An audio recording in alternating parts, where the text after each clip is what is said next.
guys, and welcome to another episode of Woke by Accident Podcast, a weekly chat about socially conscious topics impacting the culture.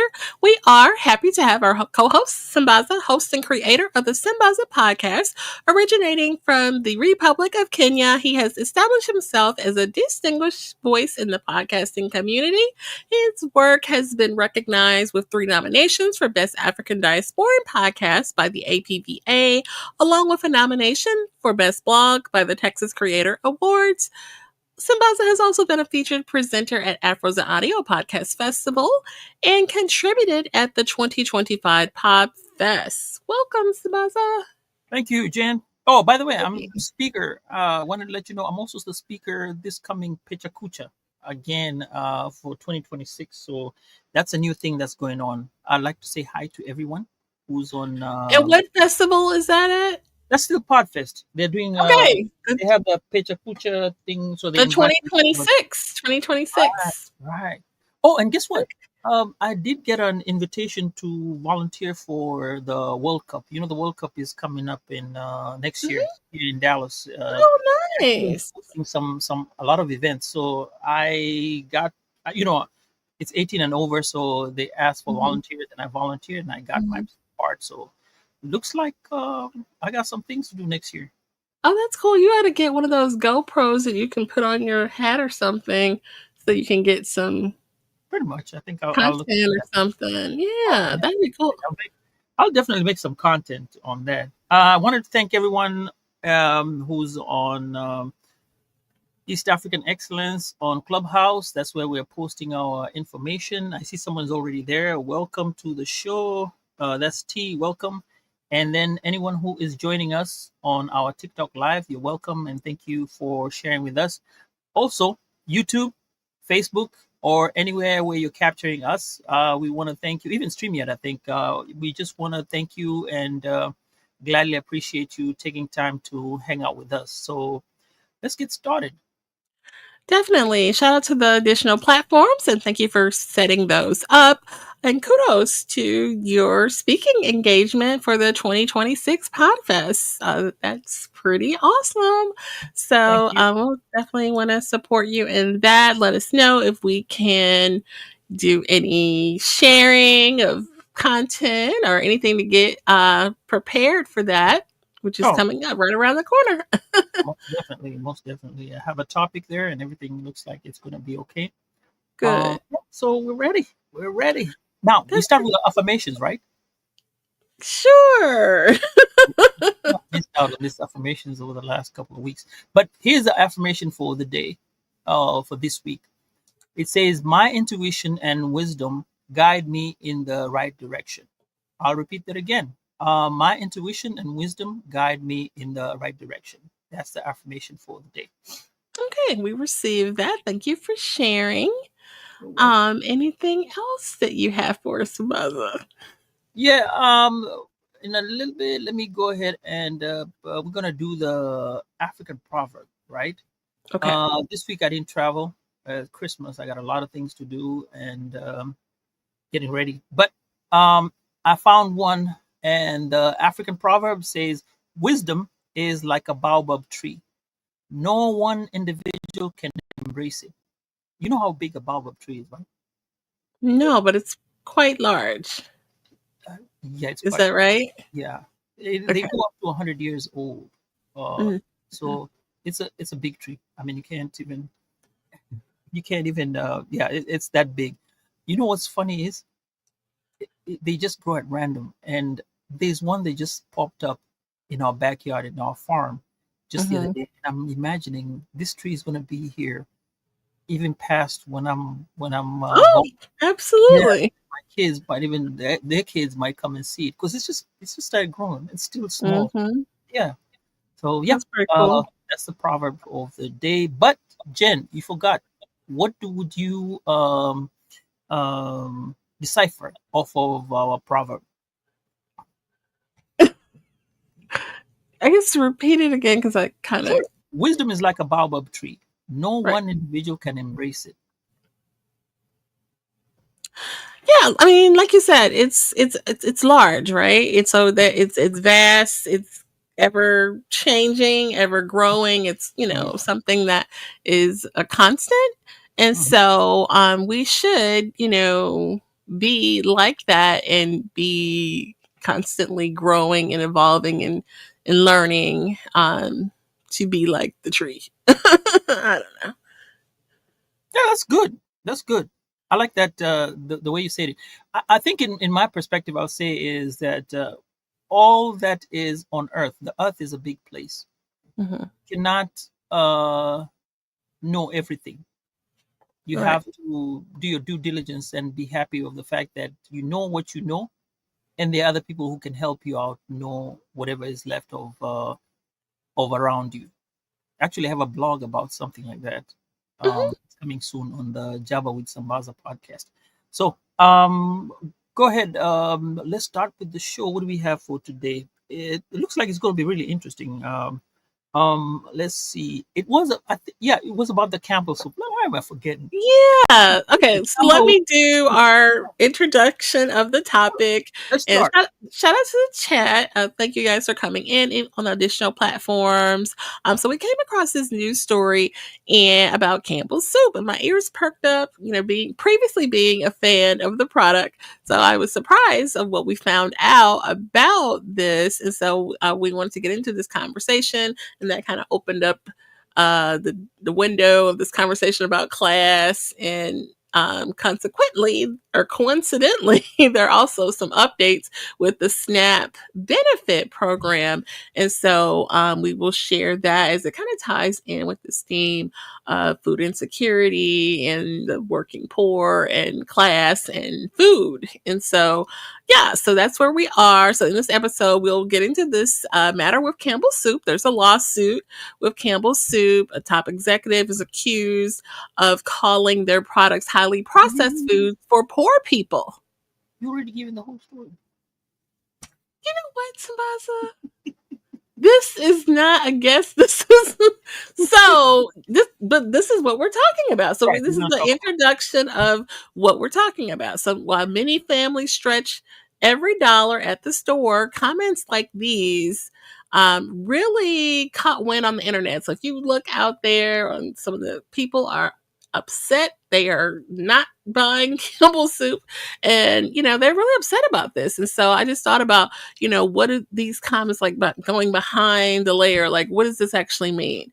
So that's what we're going to get into this conversation. And meanwhile, there's some really interesting updates with the SNAP program. And Sabaza will share the details of that. So we're asking, with in light of this information about Campbell's soup, what do these attitudes from the top tell us about class, dignity, and who deserves to eat well in America? All right. So Well, I kind of got excited there for a minute because the secret part, I give you the no. yeah. But anyway, how did we get here? What happened with Campbell Soup? So Campbell is a multinational company, which is famous for condensed soup and product developed by chemist John T. Dorrance in 1897. It was founded in 1869 by Anderson and Campbell, and the company became Campbell Soup Company and has since expanded to various food products. And I think they are also they first started off with the tomato soup, right? Mhm. So in 2025, a lawsuit was filed alleging an executive made disparaging remarks about Indian workers and referred to the company's food as highly processed for poor people, like you said, Jen. In the executive comments, we raised questions about the chicken used in the company's soup. The company, which is Campbell, through their PR company or HR, said that they clarified and said that its chicken is from USDA approved suppliers and free off of antibiotics. It is also issued a statement that the company is investigating these allegations. Apparently, somebody got be told to put on leave, which was the executive was put on leave, and the company is facing public criticism over alleged classism, racism, and how it handled the whistleblower. Right. And And there he was had, this particular comment made about the chicken, right? yeah, he said the chicken came off a 3D printer, but the expletives that he threw off of that, they were like, yeah, they were coming. It was like Yeah, he was really going off on that soup part. Um, but you were talking about alleged classism and racism and how they handle the whistleblower. Um, right. what do you think about that? Yeah, that's a lot. That's a lot. I don't think people were ready for that because you just think of like this American, company, and even like Andy Warhol used to paint images of the soup, which was like reflective of what was going on at the time. And so to know that someone in the company, an executive in the company has like I wouldn't eat this stuff. You know what I mean? Like if you're not gonna eat it, then what is going on? So I mean that kind of draws a clear line and sends a huge message to me. So yeah. Yeah, on the part of classism, I was going to share a story about Campbell soup. So when Hmm. they started off with tomatoes. And Hmm. when you are the person who founds a company, that's your baby. You're gonna take care of it. You're gonna make sure everything is about the Campbell soup. You probably eat the soup like everybody else. You'll probably have it for your lunch and stuff like that because you're the company owner. That's your baby. You want to make sure it's the right product. So when Campbell made this soup, I think it was the children or the it was the children or the grandchildren. At one point, they were asked, "Have you ever tasted that tomato soup?" And they were like, "What? We don't eat that. We haven't seen that." And you realize now they have gone to the upper echelon of society to Hmm. whereby they're not susceptible to what the other people, common people eat. They're used to caviar, whatever, filet mignon, and all that good stuff. But they're not used to just Hmm. having Campbell soup, whichever options they were at that time. So I think at that point, when you look at it, the executives or the founders are usually at having that problem of classism, getting your kids to Hmm. understand that this is a product and you have to make sure you taste the product and know how the product tastes like. So going from that, the classism starts there. And then now you figure out when this executive says, it's for poor people, first of all. And he was kind of really mad about that and said, actually, it wasn't like he was, to me, it's like he was mad that it was for poor people. Like he expected not even to Hmm. have that. The way it sounded, if you listen to that, to me, I was like, wait a minute, he's so, you know, you could look at it in another way. But Okay. yeah, there are two ways about looking at it, remember. I mean, Um, yeah, definitely. yeah, so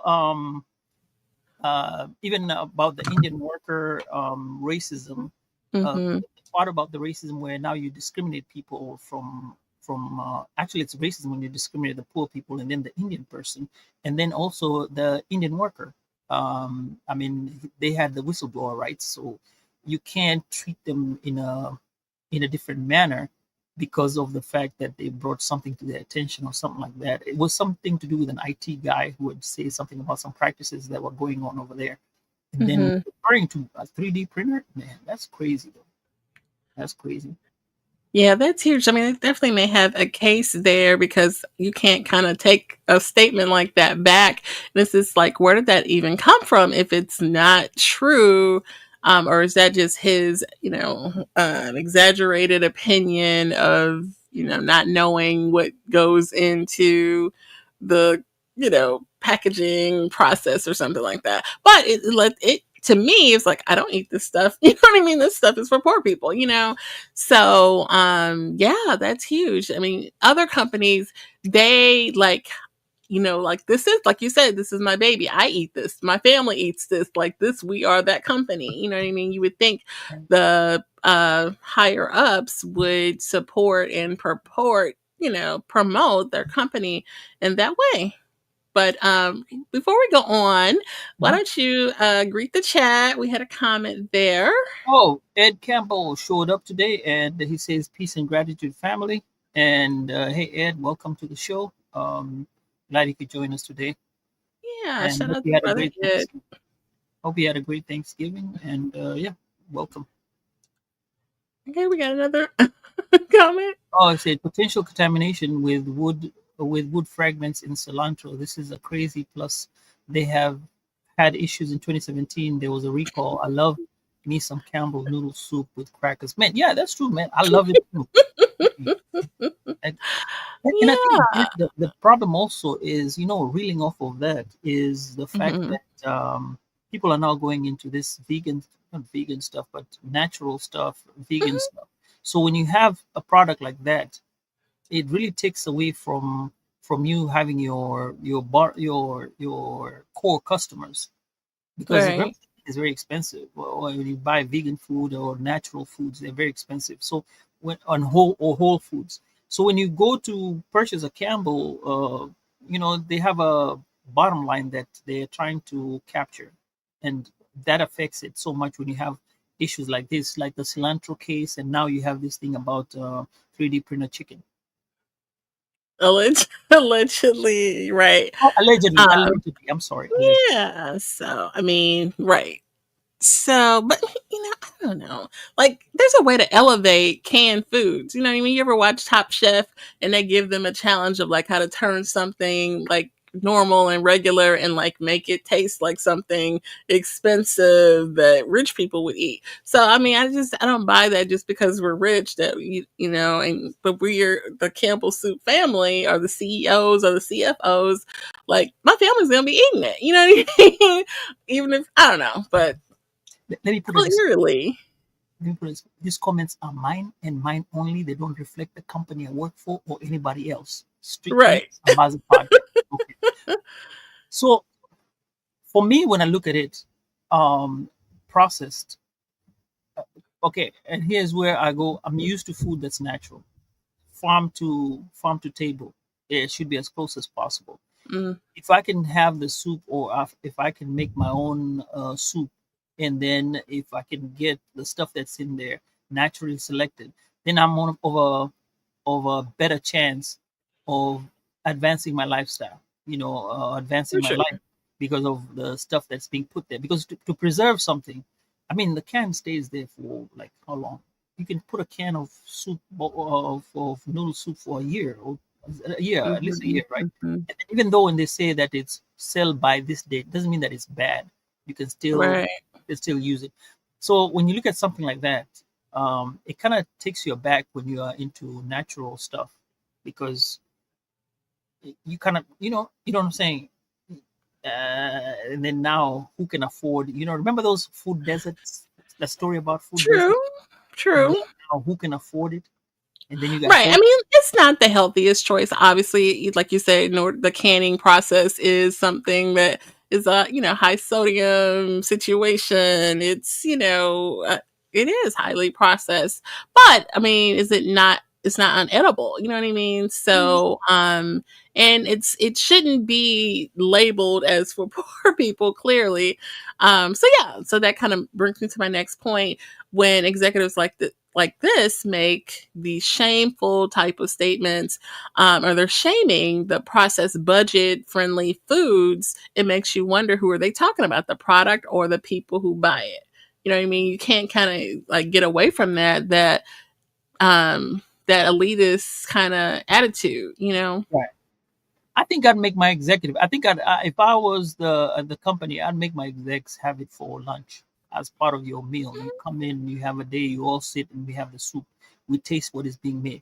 So I mean, if it's bad, yeah, we're all gonna suffer the same consequences, because I mean, we yeah, are. they could even bring in chefs and prepare it before it goes into the canning process. No, you want it out the can. Can put it in, we eat it.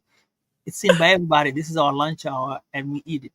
That's what I think would create the public perception that they know their product and they know what they're eating. And if it's a new product that's coming out, leave alone the part. When they come to the store and they say, "Oh, this we're bringing a new soup," and then they're standing there. No, Mm-hmm. that's for sure, because they'll just taste a couple of spoonfuls and that's it. No, sit and have the lunch there. Campbell soup. Bring some crackers. Get some breadsticks and stuff like that, and then you know I think that will create a perception that the food is good. And if you're going to, that Right. it's for poor people, then why is the MD or or the executive, why the executive is having it for breakfast. You see, that creates that perception. Yeah. Mhm. Yeah, and they have low sodium versions of it, and there's higher ends. I mean, they have so many. Like, look, I like soup, so I know what they got. You know what I mean? But anyway, yeah, Have you ever tried those low sodium ones? I have, and they even have the Oh, all natural one that has like more veggies and the chicken noodle soup and stuff like that. So yeah, I mean, I think here's what I'll tell people: go ahead and buy it if you need to buy it. Right? I understand that you have to purchase it, but look behind the labels, read the labels, and then after that, um, you can decide what you want. I'm not going to, and I don't want to endorse a product, an app, but we have an app that we scan the foods, mhm, um, and it tells you, it gives you a percentage and tells you if it's bad between 0 and 100, and if it's not, we don't purchase it. from a We, health standpoint, for right? a health standpoint, it tells you if there are any carcinogens or anything like that. So because of that, we have kind of drilled down whatever we're buying. So for us, we've had to make that change. No, I get it. It makes sense. And so, we mentioned, speaking of food and We're talking about SNAP, and I was wondering what's yeah, well, yeah. SNAP latest. They're saying that SNAP is a supplemental nutrition assistance program. Somebody was asked the other day on. They have this radio station. They have a challenge. It's K104. They have a challenge about the 10 questions, and if you answer all 10 of them, you win $1,000. If you Mhm. answer whatever number, then they give you the amount. They give you $10 for each question you get right. So somebody was asked what SNAP is, and I did not know, but I found out. So SNAP is a main federal program for low-income households to buy groceries. But recent changes, we've also talked about this. Recent changes and proposals have tightened the requirements Mhm. and reduced the benefits from the recipients. This big beautiful bill that came up recently. um, so the changes at the same time when the government did these changes, they disrupted the SNAP program. Some states began implementing an expansion program work required mandated by the Republicans' big beautiful bill that they talk about, which was signed into law by President Donald Trump this summer. Now, under the GOP package, more food stamps enrollees will have to work, volunteer, or participate in job training for at least 80 hours a month, or they will only be able to receive benefits for 3 months out of every 3 years. Wow. That's The crazy. expanded requirements here will result in 2.4 million fewer Americans receiving food stamp benefits in an average month over the next decade. According to a Congressional Budget Office analysis, this includes 300,000 families with children. That's a Recipients who lot. do not meet the requirements will likely start losing their benefits this coming March, but the timing will depend on where they live and when they must recertify their eligibility for food stamps. Mhm. Um, Something else you might want to consider. Remember, now they're going to say you have to work at least 80 hours, right? Mhm. People who are going to work 80 hours will go have to look for jobs. Now, whether they're jobs or they're no jobs, that's one to question.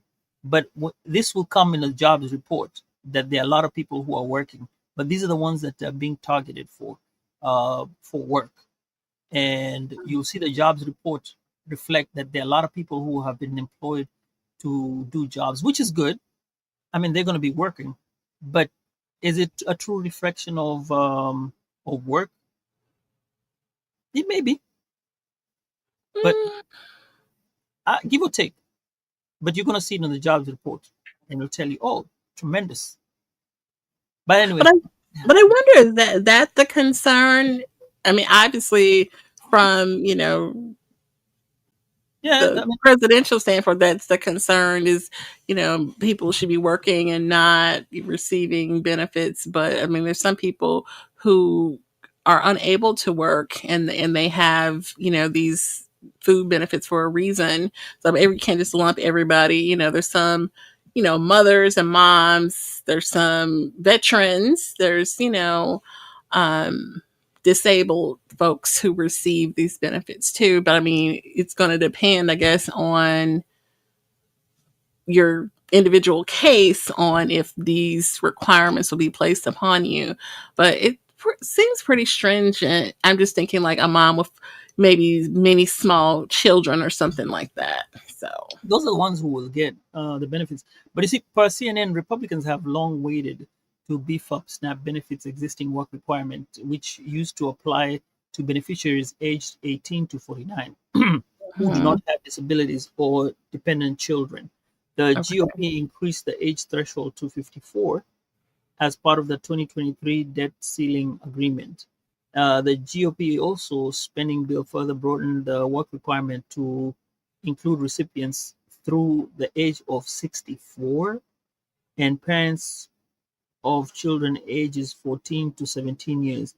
Veterans people experiencing homelessness and former foster youth are now also subject to the mandate. Wow. So that could be problematic. I mean, maybe they're the parents of the older children. Okay, they're older, so someone, you don't have to worry about babysitter type of thing for the small kids. That's where my mind was going with it. But it still seems like it's just going to impact a whole lot of people abruptly all of a sudden, and it could be bad. Yeah, and when you look at the age range up to 64, I mean, grief. When are we going to retire? I mean, right. In my big old age, by the time for some people 62, but yeah, at my big old age, I was going to be retiring. In a few years, I'll be out. In fact, I had thought about retiring, and then anyway, that's another story for another day. Early. But, yeah, no, yeah. How people are supposed to retire. You retire at 55, which is coming right around the corner, and I am like, wow, I have to stay another some odd years, to increase up to 65. I mean, at 65, right now, when I wake up, my bones are hurting. Now you tell me to be up and around up to 65. Good God, I think I'm going to try to get I'm going to take an early retirement or something. Just it is what it is. Or take a semi-retirement. What about the mother and the children trying to get their SNAP? Now the mother and the children. That's one thing that I don't know, Jen. It's going to be hard, especially now when you have kids. You're supposed to work. You have to get a babysitter to get those 80. It's 80 hours. It's 80 hours. Let me see. Is it a month or 80 hours a month? So we're talking about a week 40. So 42. So looking at a week is 40. So that's like what, part-time basis at least, right? Part-time basis, yeah, or volunteer. Well, they can go volunteer at Walmart. Ain't nobody volunteering for nothing. They trying to get paid if they gonna go work, but But I guess you have to do something to meet this requirement because, like, if you want your SNAP, if you can't find a job, he's saying volunteer. Okay, but Jen, you do. If you don't know, they have a requirement. They have to. Right. This is not nothing new. Don't be fooled by this, because if you rent a house for Section 8, let's say your house is 1,800, right? Somebody who comes for Section 8 in that house, they're only going to be paid maybe 1,200. They'll never get a full amount. They'll get 1,200. Now, 1,200, that means they have 600 less. So that's what forces them to go to work. So even though the food benefits have got nothing to do with that. And see, this is why politics plays with your minds. They're telling you here that, no. You never get a full amount as with Section 8. So if they go to Section 8, they're told, okay, fine, you're going to get 1,200. The rest, you figure it out. So that's where they.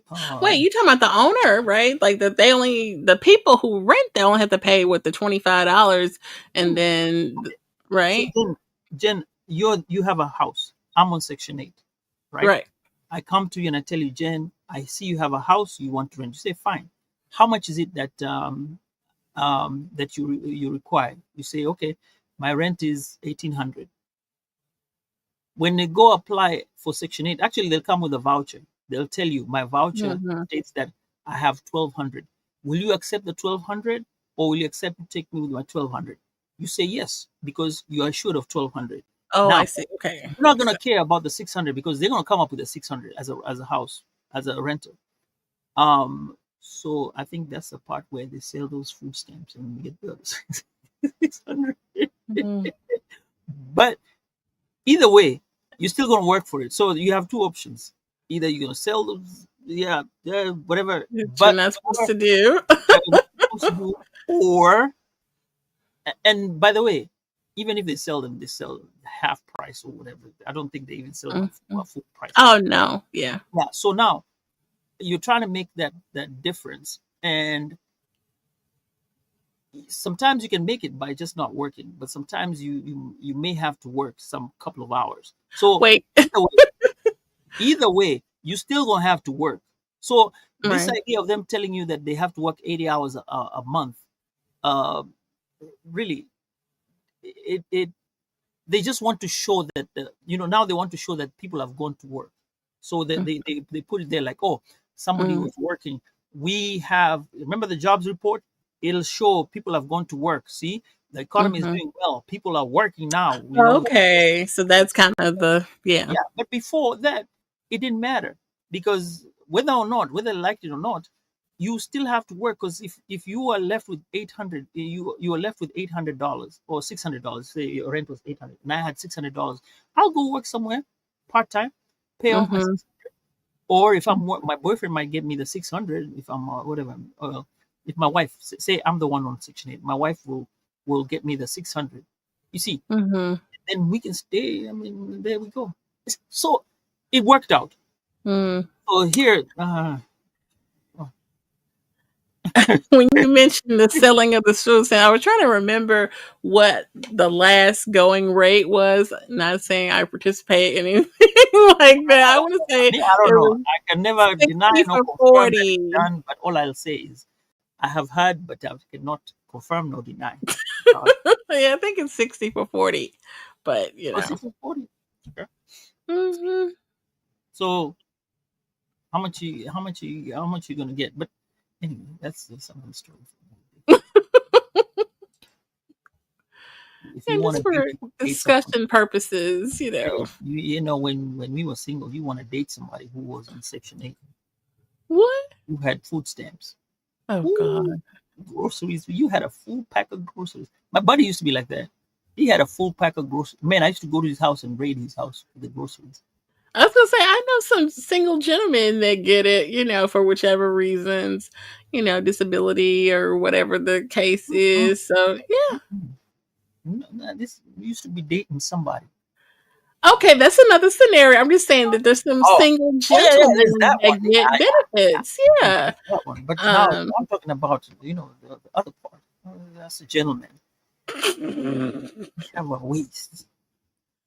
You- so So yeah, those updates are really interesting, and it just seems like the theme of, they think there's this fraud going on. They don't really want to give these benefits out, and they're just trying to, come up with different blockage and layers that they can put in front of the process. it, it- it's like they play. It's whack-a-mole. That's what Mm, they're doing. They're playing whack-a-mole. right. So Yeah, it kind of job reports, sucks. again, the job reports may not change, because sometimes these people, it'll just go up a little bit, because some of them already they'll get some jobs. Some of them already are working.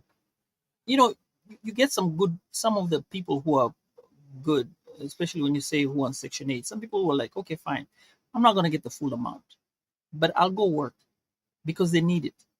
The point is, True. some people abuse it, and they're trying to get abuse, but Mm-hmm. yeah.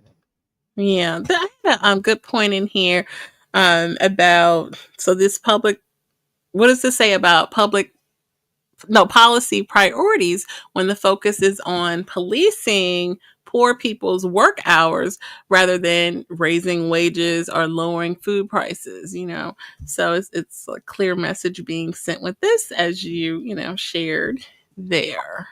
And I think it's just to get you out into the labor force and work. Mhm. Um, Right. Now, I'm going to take the high road here. I'm more of the fact that sometimes when you push somebody out there, you Hmm. tend to make them realize that they can work and maybe realize that there's a world out there that you can explore yourself, or you can immerse yourself into. And maybe let's say this woman may have said, you know what, I can't work, and they're told to go to work. Maybe they go to McDonald's. McDonald's starts offering them, school tuition programs. She gets into these certificates and Hmm. gets herself something concrete. There are people who will be able to do that. Well, others may not. But um, if I'm to look at it on the brighter side, some people may take that advantage and move up the ladder, and who knows, this could be their breakthrough in life, and maybe create a better a better future for their kids. But that moves them to middle class, from the poor to middle class. Now you get to middle class, how are they gonna get you with the taxes? You Yeah, gotta there's move that. I on mean, the it's level up. only temporary, right? So, Yeah, I mean, I guess yeah, the goal should be, that this should be a temporary situation for you. But I know that that's not everybody's case.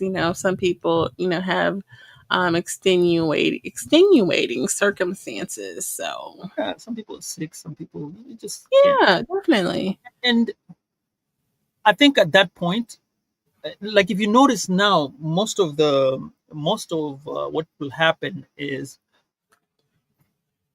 the states will come in and help. Most of these organizations will come in and help. Remember, a community. We're all a community. So Mhm. food banks will start working. Churches have food banks. Churches always have their True, own food banks. Okay, true, there's where true. some stuff will come from. Local organizations will start giving out money. So Yeah. this is the beauty about America.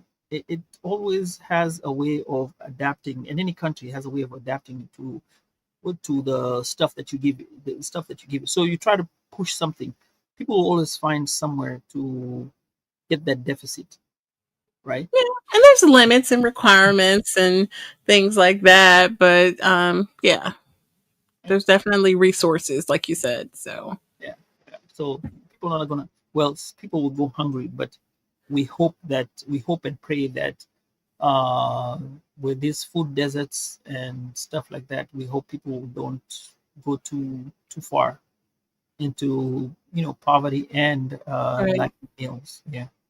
for sure, for sure. Yeah, so that were my thoughts on that. I think that was a good tie-in to talk about that update with Snap. But in we love to get into a news story for the Oh well, podcast. So yeah. Well, yeah. The snap, and yeah. Well, then you have you can't buy Campbell's soup. yeah, I might have. I think I am on a pause, because of this, and I may just hold off, until There additional are foods information. I don't eat. There are foods I don't eat. Oh, Uh, because of the high processed and high processed foods, and there's some political reasons. I have some political reasons I will not eat. And then another thing, Jen, if you were to go on this story, it's a catch-22. Do you want to pay it now or you want to pay it forward? mm. Because either way, if you eat bad food now, you're gonna pay for it later on at Oh, the absolutely. years. Now, if you eat healthy food, it's gonna cost you. You're gonna eat less, but guess what? Your body is gonna be okay and much better to as you get to your golden years. Oh Uh, yeah. yeah, and yeah, it's what you want. What do you want? You know. No, that's for sure. I used to be a big fan of ramen noodles. Ooh. And but they are really not good for you at all. So they are, another highly processed and high in sodium type of thing. And then there's some other, nasty ingredients if you like get into the ingredients of it all. And I just had to put a pin in it and just stop buying it, stop eating it. Because literally at one point I was like eating that for lunch almost every day because it was quick and simple and I can just like bop, bop, bop, bam, I don't have to worry about going out. I just got, but you're almost better with a can of soup or making some soup four, or four a quarter. Four of them will give you a meal from Monday through Friday through Thursday, and then Friday you can go out to eat with your friends. Like, hey, well, no, pay. like you said, the health, situation. I had this, put like, okay, this sodium situation ain't a good look. So yeah, I had to. I'd say put a pin in it, but I really had to like cut it. Like, yeah, No, I understand, but even students sometimes when you're in school, you're kind of tied down with absolutely. the money situation. So at that Yeah. point, hey, guess what? Go and throw in some noodles and ramen noodles and eat them. And there actually is some healthy alternatives. There's a buckwheat soba noodle that is packaged, but better ingredients. It's not all the bad Hmm. stuff in the little packets, and so yeah, Oh, it's okay. always a I substitution. I had no idea about that. Yeah, Yes, okay. So at least buck. there's that push. There's a push for good food and healthy There healthy should be. alternatives. There definitely should be. So yeah. But I wish Okay. students would be given that option to get food. There's on that aspect of food. There's a couple of people who start this company. One of them was on CNN Heroes. They worked at AT&T, and what they do is collect food from movie sets. Then California, so they collect movie from food from movie sets and then give it out to people to eat. Hmm. And yeah, it's doing great at this moment. And this lady just decided to quit and do that. And yeah, it's a That's good cool. profit because the food goes to waste. A lot of It food actually does. in America does go to waste. If you can find if you can find if you can find a way of um getting around that, especially, but most of the time they're usually the health codes and stuff like that. But if you can find a way around that and then get the food to people, you can give the people even out in the streets, or even families can come collect the food as long as you have a place where it's freezer. Because they would cut a Mhm. banana, half a banana, and then throw the rest of the banana. I mean, Mhm. or maybe a banana would be at such a certain level. If it passes, then they don't want to use it. Maybe you could get the bananas and go make banana bread and stuff like that. So Right. those are the options that people are looking at right now, and I think maybe that there might be a push like that because America, they really we really waste a lot of food. We really waste a lot of food. There is a big waste problem for sure. All right. Well, any other thoughts on this? We're gonna go ahead and wrap up early. Oh, thoughts on this, man? Don't believe what you see, especially what we've seen about the snap. I've already broken it down to you. True. I advertise this for free. Tangle, Tangle, is a good website to go to. It's a good way of listening to topics, balanced topics, political topics. So you look at the left, the right, and then this guy gives his opinion in the middle. And it's a free newsletter that you can look at every day, and it gives you a balanced perspective. Um, with what we've learned, classism, racism, and what these executives show out there is that you learn to you be humble. Don't come out as you may not eat the stuff, but you don't have to say that you don't eat it. Maybe from time to time, take a couple of spoonfuls and taste it and say, okay, fine, does it have a good taste? That's all. You know, Right. yeah, it's not gonna hurt you, but at least keep tabs of what you have, and then be careful about what you say. True. He could have been like, I eat clean, I'm on a diet, blah blah blah, like whatever, So Yeah, so I would, and my advice is, yeah, next time, you just don't talk, you just don't say stuff. Which is funny. There's another thing. there's another thing that people have right now. It's like a small thing you can wear on your necklace, and then each Mhm. time you have a conversation, it records your conversation, and then you can go back to an app and then listen to all your conversation throughout the whole day. Hmm. Yeah, so somebody might be wearing that, and Absolutely. yeah. But In the office. all in all, I think this was a great conversation that we had. For sure. Well, thank you for participating. And a shout out again to the additional platforms, those who tapped in real time. Our audio version will be up very soon.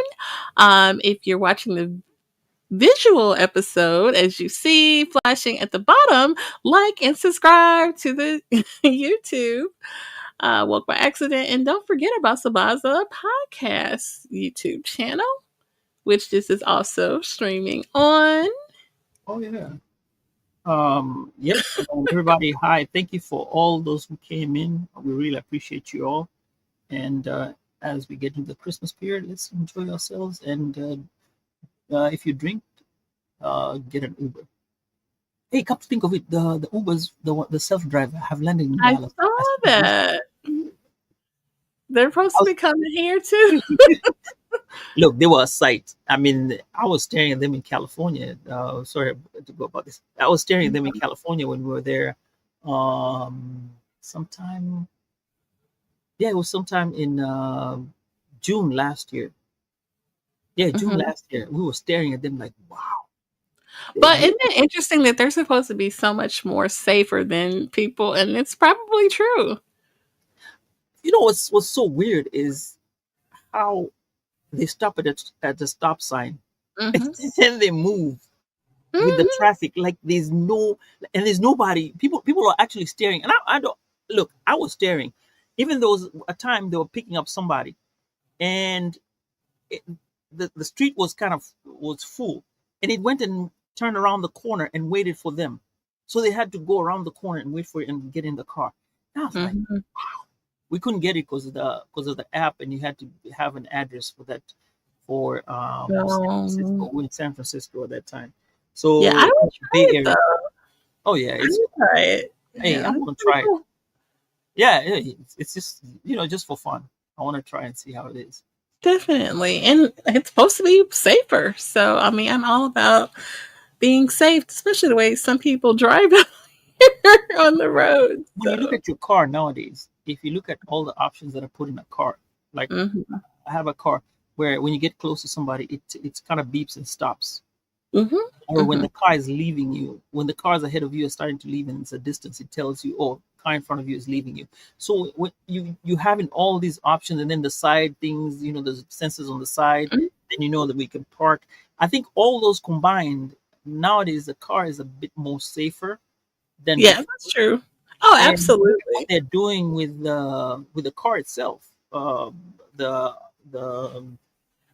auto driven Ubers. I think it's marvelous. I Hmm. can't wait. I can't wait to try one. All right. With that, we will wrap it up. And we thank you guys for joining us. We hope that today's conversation has inspired and enlightened you.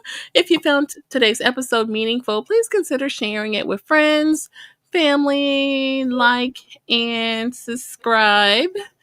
Also, our collective awareness and advocacy play a crucial role in creating positive change. And stay tuned for more engaging content. We look forward to continuing these important conversations in the future. We have a great year end and the guests coming up in the next couple of shows. So we're excited to give you this last bit of content for the year before we start a new year. And we're already in season 8. So, yeah. Oh yeah, and then we have to do that thing of the jar, the cookie jar. Yes. Oh, that'll be a good time to get into that for next week's topic. So, You want to do it next week? well, you don't have to, but Well, we'll look into it. yeah. You can But tell us on the comments. Let us know in the comments if you want us to do the jar next week and kind of do a recap. But if we're gonna have a show, nah, you gotta wait for the other guest and then but we no, we can. have a couple shows Yeah. already scheduled, so be sure to bookmark those and join us. We're Right. looking forward to those. All right. So Jen. Have a good night. And everybody else, y'all have a good night. And Right. this is Sambaza. Take care, guys.